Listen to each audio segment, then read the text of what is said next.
Hello, hello, hello, hello. Welcome back to the channel. This is Jimmy, and thank y'all for clicking on another video. I'm super excited about this one. There's every now and then you meet somebody you just vibe with. And I literally met my man at the Maxwell Leadership Conference down here in Orlando, dropping some knowledge, and his energy just was infectious. So I'm going to shut up and let my man Hilton do a proper introduction of himself. Hey guys, how y'all doing? My name is Hilton Sampey, and I go by the name of King Red the Barber. I'm a barber as well, a speaker, a coach, and a trainer. My man, now where are you cutting hair at, Hilton? So I'm cutting out of Augusta, Georgia, at the Level 1 barbershop. How long you been doing that? So I've been cutting hair. I'd say roughly maybe about 10 years. 2010. 2010 is when I started. I wasn't that good, so I'd say I've been good at it for about 10 years professionally. I've been at it for about 4 right now, going on 5 years. So and it's a lot of barbers, and I never really had too much, with the hair game. Now, I can do something with that, right? You was telling me, so walk me through, like, what's the vibe of the barbershop? Like, what do you do there? Okay, so man, when you come to get a cut with me, man, it's just awesome, man. You walk in. I never scream across the barbershop, so you don't have to worry about that. When you walk in, everything is personalized. I come right up to you. I meet you at the door. Even if I'm cutting somebody else, I'm gonna stop what I'm doing. I'm gonna come in. I'm gonna greet you, shake your hand. You walk in, you sit down. When it's your turn, you get in the chair. You got an hour in the chair. Not a lot of barbers are doing that. An hour. Yes. Okay. So within that hour, man, it's like a therapy session. So if you decide you want to talk to me, you want to unload on me, it's okay. You want to get mentored, that's okay too. If you want to be motivated, I can do that too. I'm willing to do anything. I'm just a personable barber. I'm trying to bring that old school barber flavor back. Man, that's what's up. So you pretty much, I don't know if we can say a barber. Like, you sound like you got a couch haircutting session. You're doing all the personal growth, making people look good, feel good. Yes, sir. So what got you into that line of, man, we'd love to hear your story. Like, what got you into that line of work? Like, have you always knew you were going to be a barber, or is that something you picked up? So actually, man, the history of it, I'll tell you exactly how I got into it. But the history of it was, my mom was going to school to be a hairdresser. That was her dream. And I was an active kid, and she had to take me with her everywhere she went. So I was always going to school. So the guys that were in school, they were using me as their practice head. And so I used to get cut. I was always around her. She worked at Sally's, so I used to go with her, deliver the supplies. 4 or 5 of my cousins, they're 4 brothers, or 3 brothers, and 4 brothers, but 3 of the brothers, they were all barbers. My cousin was a barber, had his own barber shop, and I knew a good bit of barbers. I was just always around barbers. Hey ladies, how we doing? How y'all doing? And I was always around barbers. So being around barbers, I won't say that it came natural like that, but I was just always around the industry. My aunt was actually in the industry too. So she passed away, but I had so many people that was in the industry.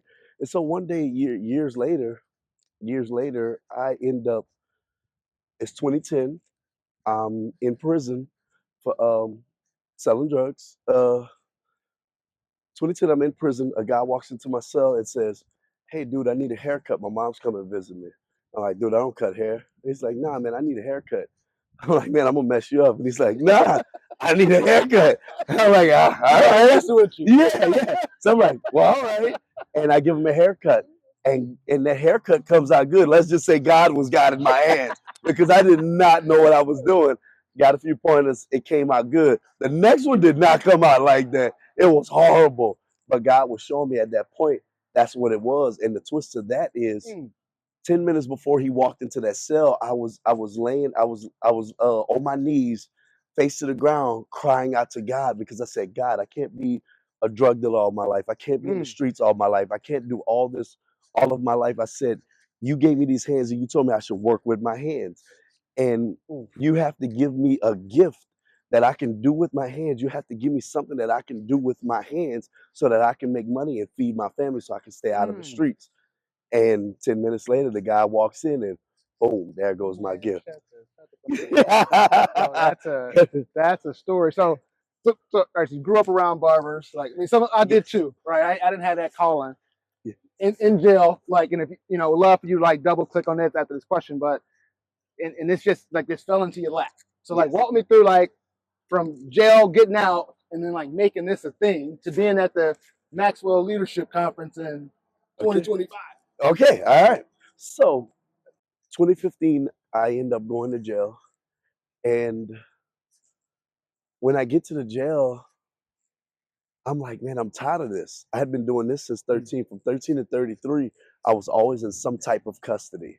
So 13, 13 to 33. yeah, I was in Years. some type of custody, 20 years. So 13, I went to the juvenile prison, did 2 years there, and then from the juvenile prison, I got out, and I was on probation. I was either on probation, parole, or in custody, and it was just an ongoing cycle for 20 years. Couldn't get out of that cycle. So 2015, I go into the jail, and I'm like, man, I walk in and everybody's happy to see me because I got all the stories. I got all the, they know Hilton's, it's about to be fun if Hilton's in, so So you everybody's got that laughing. reputation already. Yes, yes, they know me. Everybody knows me. And they like, you can hear it going from cell to cell. Man, Hilton's in, Hilton's in, man, Hilton's there, and so everybody getting up, they come and greet me because they know me. I'm always in and out. Um, and when I looked at, and I was happy to see the guys, but in my mind, I was like, how do I keep ending up in this place? And I was there maybe 10 minutes. I knocked back on the door and I told the guard, I was like, hey, bring me to solitary confinement. He brings me back to solitary confinement. And in my mind, I said, I have to figure out how do I keep coming back to this place? How do I keep ending up in the same place? So I wanted to go to solitary confinement so that I could actually get in my own mind and process. So I get to solitary confinement after I think a week of 2 weeks. They basically turned it into like a protective custody thing, even though I wasn't in protective. That's what they turned it in because I had to stay. So I stayed there for 6 months. Um, I remember the guys, they came, so I'm working this stuff out in my mind, and the guys come in and they're like, man, what you doing in there, man? Get out of there. Come, they trying to provoke me. Yeah. They trying to provoke me so bad to some of my friends, they actually came into solitary confinement too. I didn't know that was allowed. Yeah. They're like, you don't want to come out? We coming in too. So that was funny. Good It was friend. exactly so because my brother passed in that time. In the time frame while my brother passed, this is where the change started to come about because my brother was a good guy. He was struggling with some mental things that was going on with him mentally, and he ended up taking his own life. So when he took his life, I remember praying to God and telling God, "Look, he's the good one. I'm the bad one. Take me, leave him. Save his life." And I had been praying to God for years, asking God. I was like, God, look, if you can change my life, I can do better for my family, give me change. And so at that time, I wake up the next morning, my brother is gone, right? And I didn't get mad at God and I never denounced God. I said God wasn't real or anything, but I just threw God to the side. I said, he must not believe in me. He doesn't hear me. Yeah. I didn't never denounce it because I couldn't ever do that because I know he's real. I just believe that he didn't listen to me. He didn't hear me. So in that time frame, I do that. I start to study a lot of different things. It was almost like the prodigal son moment where he had to go out there, experience the world, go all around the world, and it break him down, and he comes back, and God's right there. So I ended up, Man, I did it like that. I did it like that, and I get out of jail. So I ended up So how long were you in there? This 18 months 18 on that months. one. Yes, I was in there 18 months. So I make it out, get out in 18 months. It's 2017 now. So 2017, things start to get rough. I was supposed to go to not a mental house, but a healing house where it helps you to heal in Atlanta and then try to become a barber and do all of these things. So as I'm going through this process, I was supposed to parole out to that place, jump on the bus, get out, jump on the bus, and go to that place to try to heal because I know my brother's going, things are different, I need change. As I'm going through that, I get a call that says that things happened with my kid's mom and my kids, and they're living in a hotel. You know, so in my mind, I'm like, I can't just leave and they're not straight because their whole life I try to make sure they're okay. So I couldn't leave and go do better for myself, and they be in a messed up position. It didn't feel right. Yeah. So I get out, and so everybody, against everybody's better judgment, I said no. I'm gonna just get out and go back to Louisiana, back to Lafayette. Get out. Within a couple of weeks, they end up getting housing and everything that they needed. But in that time frame, when as I was supposed to change, I mean, literally an hour after I was out, I was back to selling drugs already. I was already back to selling drugs. As soon as I left the jailhouse, I went to get some drugs to go sell to try to get them where they needed to be. It's that pull to do the right thing that sometimes leaders do the wrong, but it's Yes, taking care of your family. yes, yes. Yeah. And sometimes that's the system of it. That's Yeah. that systematic. It's like a bad payday loan. Exactly. Yeah, you ain't gonna never pay it back. Yeah, they want you to keep coming back to it. Exactly, because all you're doing is paying the principal on it, right? Yeah. It's all about that principal, right? So get out, um, get them into housing. Once they get into housing, I ended up moving away. I'm trying to do it the best I can. Move away, go to Charleston. Charleston is really good to me, but the friends that I'm with in Charleston, they got drug problems. So I'm in the room. I'm in the room trying to hide from the party and the drugs, reading my Bible, but it's all right there. Yeah. So next thing you know, you give that a week, I was back on drugs. As soon as I got back on drugs, somebody sneaks a picture of me, boop, send it back home to my family like, oh, he's back on drugs now. And I'm like, man, y'all really, it was really a setup. I kind of got set up to get back on the drugs on that note. So anyways, get back on drugs. Life takes a major turn for me because I make it. So I leave from Charleston, go back to Louisiana with a drug problem again now. Now, mind you, I'm supposed to be in healing, my healing space. Go back with a drug problem. But God was within that drug problem because when I get back, I ask for a certain drug, they give me a different drug.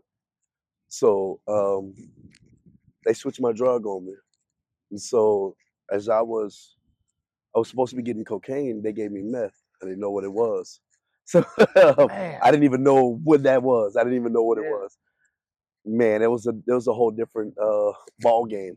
So I was spaced out. I was like a junkie for like say like 3 months. I just say like, but I was. So a lot of people thought that that was the end of me. But what had happened was I told God, I said, God, I need you to give me insight, foresight, and hindsight.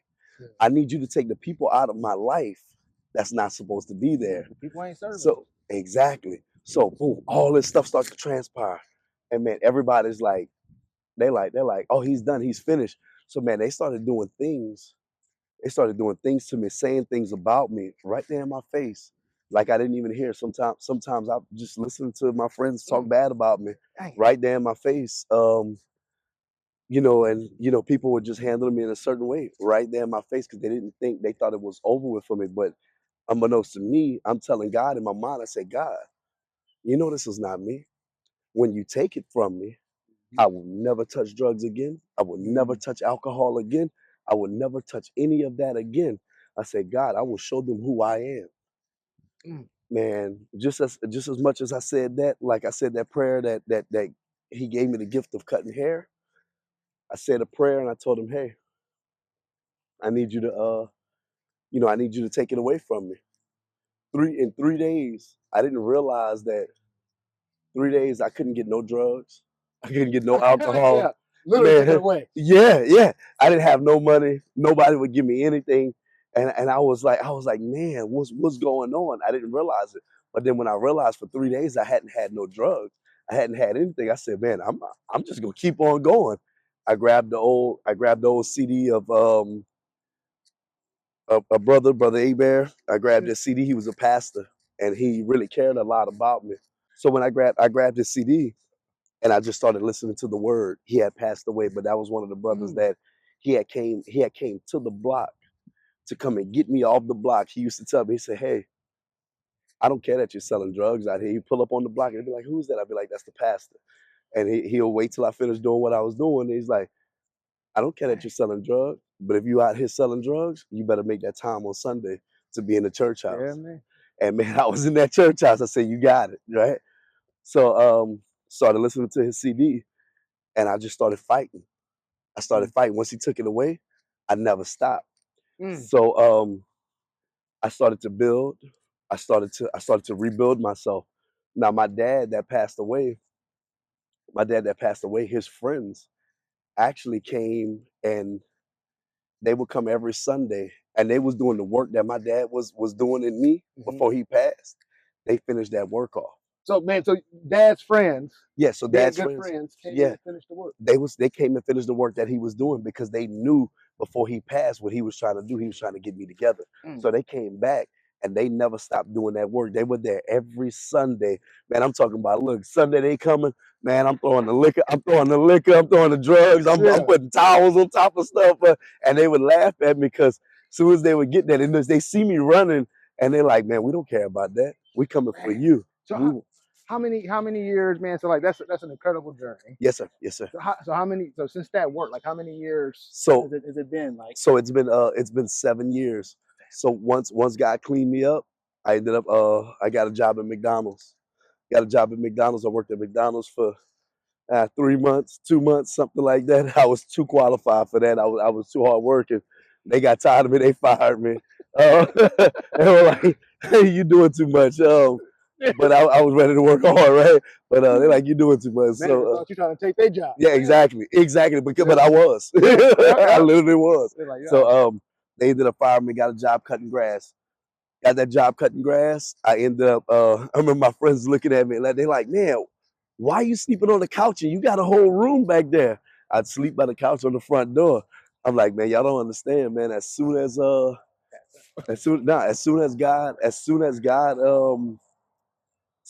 I'm sleeping by the door because my next move is out the door into my own house. I was just believing that, right? Man, next thing you know, I had a trailer. Ended up getting a trailer, a car. So I worked that job for 2 years. And this is in the pandemic, when nobody's working, I was able to work. Ended up coming out of the pandemic with 2 cars, a house, and I was still selling drugs. And then one day ended up meeting my future wife, and I met her at a wedding, and we talked, and we've been talking ever since. And she was moving away. She was moving from where she was in Jersey to Augusta, and that's how I ended up in Augusta because I moved with her. And she told me, she said, "Look, that lifestyle you had over there, it's done, it's gone. You bring that to Augusta, I'm sending you back." And I was like, "Nah, I'm leaving." And it's a felony to get caught speeding in Augusta. Yeah, exactly. So I moved to Augusta and left the lifestyle alone, and I started cutting hair. Man. God had favor on me cutting hair. He had favor in everything that I was doing. He just kept moving me up because everything I told him I was going to do, I did it. I never wavered. And I've been sober for 7 years. And that's beautiful. Yeah, man. Sober for 7 years. I've been gone for 4 years. And I just keep on moving up, and God just keep on blessing everything that He blessing, man. And I remember cutting hair. I was cutting hair. A barber came. He sat in my chair, and we were talking. He said, "Man, God told me that you're gonna be speaking and doing things." He said, "You need to check out John Maxwell." And I checked John Maxwell a lot, and I've been looking for him. So, brother, if you see it and you see this, I haven't been able to find you because I haven't saw you again. But that was the best advice. This is going viral, so you can. don't see Yes, it. sir. You don't see it. This was the best advice you could have ever gave me because it changed my life. And now I'm here. I'm just here walking with you. We just literally, I want to frame this up. We just met today. And just had a great 10, 15-minute connection, just 2 brothers sharing their stories and their journeys. And, you inspired me so much. Just listened earlier today, man. Like I'm a firm believer that you might not be able to change your life overnight, but you can change the direction overnight. You can just make a decision to say, I'm going to do something different. Yes. And I want, even with that, let me tell you, it was something that happened that was significant. When I was released on the ride home, a guy asked me, he said, "Man, what you gonna do different this time when you get out?" I said, "Man, I'm gonna change, man. I'm gonna do good stuff." He said, let me tell you something. He said, he used addiction, right? And he said, look, if you said you wanted to stop smoking cigarettes today, or you wanted to stop doing something today, you said it in your mind, you would stop it right there. But can you wake up? You can stop it right there instantly. Can you wake up every morning and continue to do that same thing when it gets tough for you? And I was like, man, this is deep. But whenever I got sober, or a lot of the different things in my life, when I quit and I said I was done, that's the mantra that I took up. Yeah. It doesn't matter. I'm gonna do whatever I set out to do, even when it's hard to do. I'm still gonna continue to do it, and no matter what state I'm in. Man, that's powerful. Yes, sir. Man, that's powerful. Yes, sir. We talked a lot today about like the influence and to be significant. Like it's all about adding value to other people. I mean, I would love, like, you just told us an amazing story. Your journey is incredible, man. Like, and the fact that you're walking this path right now, like literally walking the path, right? And look how beautiful. Look how beautiful. I mean, guys, look how beautiful. Bro, pan it out so they can see. Yeah, listen, if you don't think God is real, I don't know what else to tell you.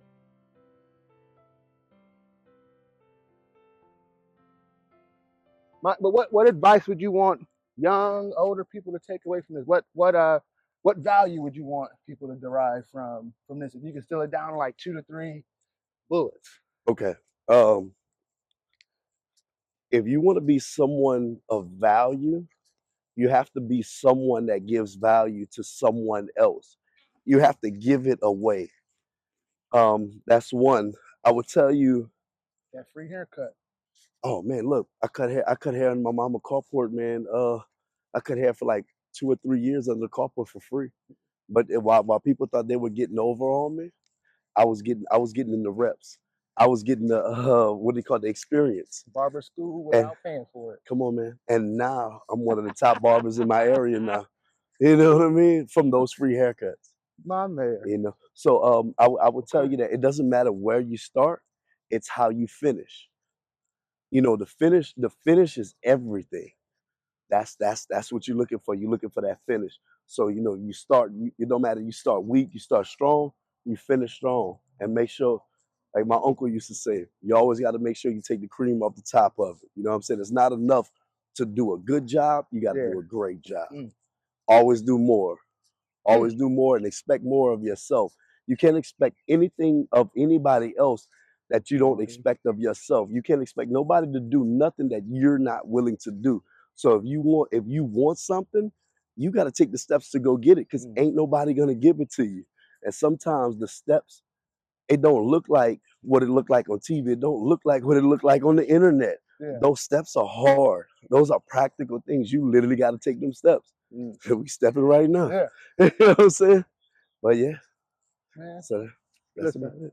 Brother, this one's gonna go viral. I believe it. I think this story is gonna touch so many people, man. Like I said, I don't have a super big audience yet. Just under 500 subscribers. So if you haven't subscribed, this video is gonna make you subscribe. If you're coming back watching, go ahead and hit the subscribe, because this is the vision of the channel, man. I just like bringing people up here.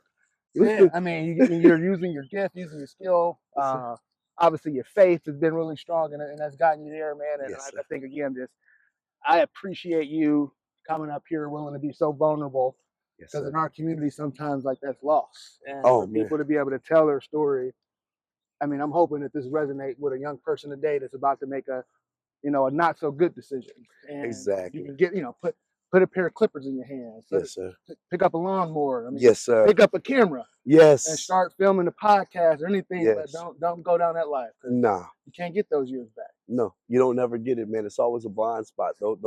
Those years, man, you can look at YouTube, you can look at not just YouTube, but all these different things, social media and everything, and they microwave everything. Man, don't nothing come overnight. Everything comes with hard work and sweat equity. If you're not sweating for it, it ain't gonna last. You know, half of the time you see somebody doing this, you see them doing that, all these big things that you see, and then 3-4 months later, you don't see them no more. You know, but the people that you see that's working hard, keeping their head down and get it, those things last. So do something that's lasting. Take the hard route, take the tough route, and man, you'll always win. My man. Yeah. Well, listen, Hilton, thank you again for impromptu just saying, hey, you're going to come on this dude's channel that you just met today. I can't thank you enough. Listen, play this one back. I'm going to have a whole bunch of shorts out of this because I think there were just so many good nuggets to be able to share. But like, subscribe to the channel, y'all. If you have some other folks you want me to talk to, let me know. I got you. Make sure you share this if this resonates. Like, listen, everybody from our community knows somebody in prison. Yes. And to know that there's green pastures on the other side, and to know that somebody believes that you can get on the other side is worth its weight in gold. So be that for somebody. Look, I want to tell y'all this one thing.